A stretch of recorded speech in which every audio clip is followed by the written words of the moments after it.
India Sri Lanka आज पूरे 9 साल के बाद खेलने जा रही है। लास्ट टाइम जब गई थी तो चीज़ें बहुत डिफरेंट थी। वहाँ पे एक डोमिनेंस चल रहा था इंडियन क्रिकेट का।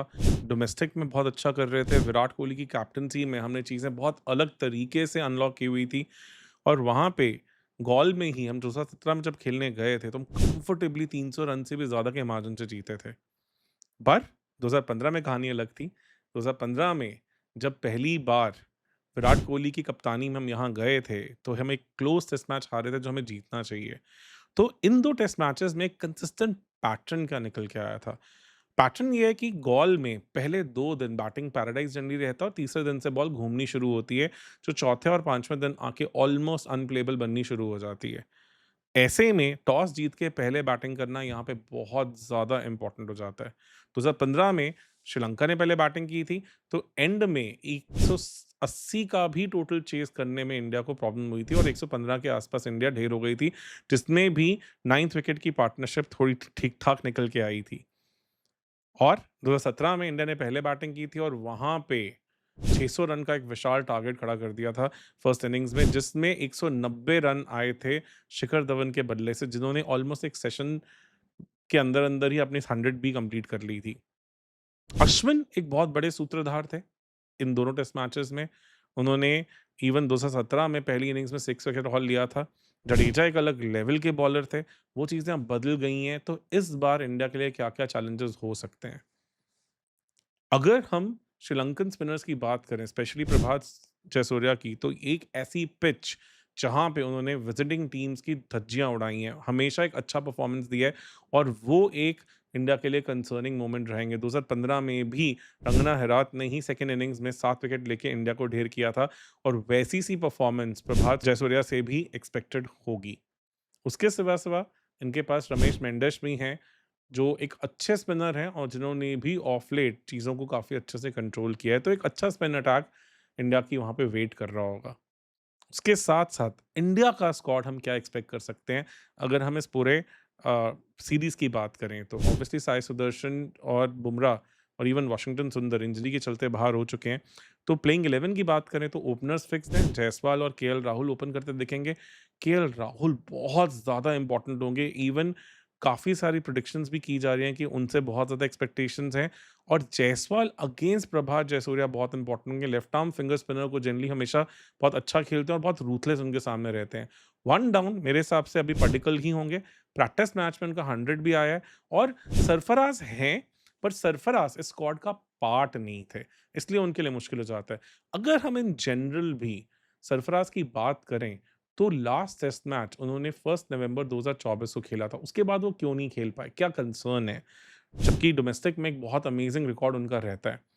अगर हम हिस्ट्री ऑफ टेस्ट क्रिकेट देखें, वो बैटर्स जिन्होंने 40 से ज़्यादा की एवरेज की और फर्स्ट क्लास क्रिकेट में वो टॉप 4 में नहीं खेल रहे थे, तो ऐसे सिर्फ 17 बैटर्स हैं, जिनमें 7 प्योर बैटर्स हैं और 10 ऐसे थे जो विकेट कीपर्स या ऑलराउंडर्स ही थे।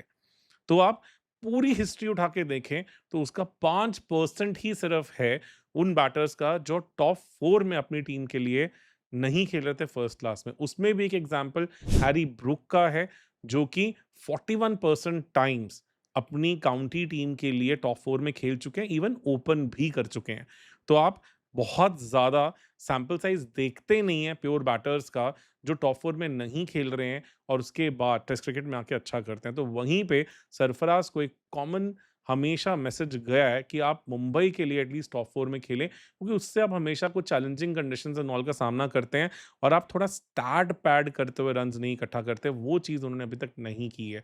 और ऐसे में पडिक्कल जिनसे रन्स आ रहे हैं, जो टॉप 4 में खेलते भी हैं, ओपन करते हैं, आप उन्हें क्यों नंबर 3 पे नहीं खिलाएँगे? उसके बाद 4 पे शुभमन गिल, 5 पे यहाँ पे अभी ऋषभ पंत होंगे, पर उनकी भी पोज़ीशन के ऊपर क्वेश्चन मार्क उठ रहा है। ऋषभ पंत के लिए भी कहानी थोड़ी-सी डामाडोल हो रखी है और अगर इस टेस्ट मैच में भी रन्स नहीं आते, तो क्या पता इंडिया सेकंड टेस्ट मैच में ध्रुव जुरैल को विकेट कीपिंग ड्यूटीज़ दे के सरफराज खान को बीच में कहीं फिट करने की कोशिश करें। ऐसे में जो व्हाइट बॉल क्रिकेट से भी बाहर हो चुके हैं, उसके बाद आईपीएल में भी कहानी वैसी नहीं चल रही है। एक ब्रांड ऋषभ पंत को बहुत बड़ा झटका लग सकता है। हाँ, लेफ्ट आर्म फिंगर स्पिनर के अगेंस्ट उनका भी बहुत इंपॉर्टेंट रोल रहेगा बिकॉज़ हमें पता है कि वो लेफ्ट आर्म फिंगर स्पिनर के अगेंस्ट बहुत अटैकिंग क्रिकेट खेलते हैं। ऐसे में जायसवाल और पंत के चलते प्रभात जयसूर्या की थ्रेट को नलिफाई किया जा सकता है और ये देखने लायक होगा कि इंडिया इस चीज़ को किस तरह से हैंडल करता है। 6 पे ध्रुव जुरैल, 7 पे आपको जडेजा दिखेंगे, 8 पे Manav Suthar. No doubt 2 left arm finger spin हो जाते हैं, बट आप अब वाशिंगटन सुंदर नहीं है तो इन्हीं प्रेफ़र करेंगे। सारांश को मुझे लगता है अभी शायद थोड़ा वेट करना पड़ेगा। 9 पे कुलदीप यादव। कुछ चीज़ें हैं, कुलदीप यादव का फ़ॉर्म भी देखने लायक होगा। अब जब अश्विन नहीं है और एक अवेय टॉर के ऊपर, उनके ऊपर प्राइमरी स्पिनर का दारोमदार होगा। अफ़गानिस्तान अगेंस्ट भी जब खेलने आए थे, तो मानव सूतार जितना इम्पैक्ट नहीं डाल पाए थे। कुछ चीज़ें दिखी थी पर वैसी-सी बात नहीं थी। यहाँ पे बहुत इम्पोर्टेंट होगा कि वो अपना इम्पैक्ट श्रीलंकन टूर पे छोड़ें बिकॉज़ ऐज भी उनके साइड पे नहीं है और जैसे वो व्हाइट बॉल क्रिकेट से भी ऑलमोस्ट गायब से होते जा रहे हैं, अगर इन टूर्स पे एक इम्पैक्टफुल परफॉर्मेंस नहीं आएगी, तो शायद हमें लग रहा है कि एक इंडिया का एक promising one of the best wrist spinners in the world को हमें शायद अलविदा कहना पड़ेगा। 10 पे मोहम्मद सिराज, 11 पे एक ऐसा पोज़ीशन है जहाँ पे गुरनूर बरार और प्रसिद्ध कृष्णा के बीच में टॉस अप होगा। गुरनूर बरार ने अभी श्रीलंका ए के अगेंस्ट भी 10 विकेट हॉल लिया था आईपीएल के बाद, इसलिए एक परफॉर्मेंस उनका है, फॉर्म उनका अच्छा चल रहा है और अभी प्रैक्टिस मैच में भी काफ़ी ज़्यादा इफ़ेक्टिव दिखे थे। वहीं पर प्रसिद्ध के पास इंडिया के लिए खेलने का अब एक्सपीरियंस हो गया, तो ये एक थोड़ा-सा बर्निंग क्वेश्चन रहेगा कि इंडिया किस तरफ डिसाइड करता है।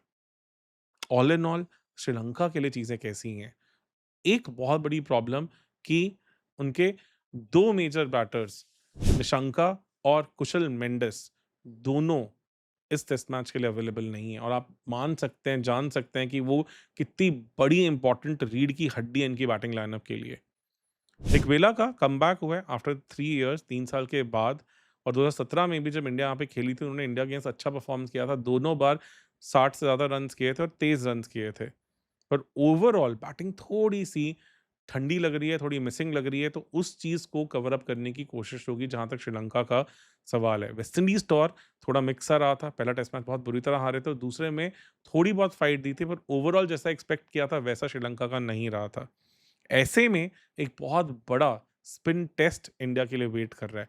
कुछ चीज़ें हैं, बारिश के चलते उतनी ड्राइनेस हमेशा देखने को ना मिले, थोड़ा ह्यूमिड रहेगा, तो शायद पिच उतनी ज़्यादा टर्निंग ना हो और मुझे नहीं लगता कि इस तरह के इंडियन स्पिन अटैक के अगेंस्ट श्रीलंका भी डे 1 से स्पिन ट्रैक देने की कोशिश करेगा। तो ऐसे में डे 3 पे भी बॉल टर्न होती है या शायद pacers more into the play रहेंगे because of the overcast conditions and because of the less dryness into the surface, वो थोड़ा-सा देखने लायक होगा। ऑल इन ऑल एक बहुत बढ़िया टेस्ट सीरीज़ हमारे सामने और डब्ल्यूटीसी की जहाँ तक बात है, इंडिया को ये सीरीज़ 2-0 से जीतनी बहुत ज़्यादा ज़रूरी है। आपका इसके बारे में क्या मानना है? प्लीज़ कमेंट सेक्शन में पक्का बताएँ और आपके हिसाब से ऐसी कौन-सी 3 बड़ी बैटल्स हैं, जिनके लिए आप इस सीरीज़ को लुक फॉरवर्ड कर रहे हैं? प्लीज़ हमारे साथ शेयर करें। धन्यवाद।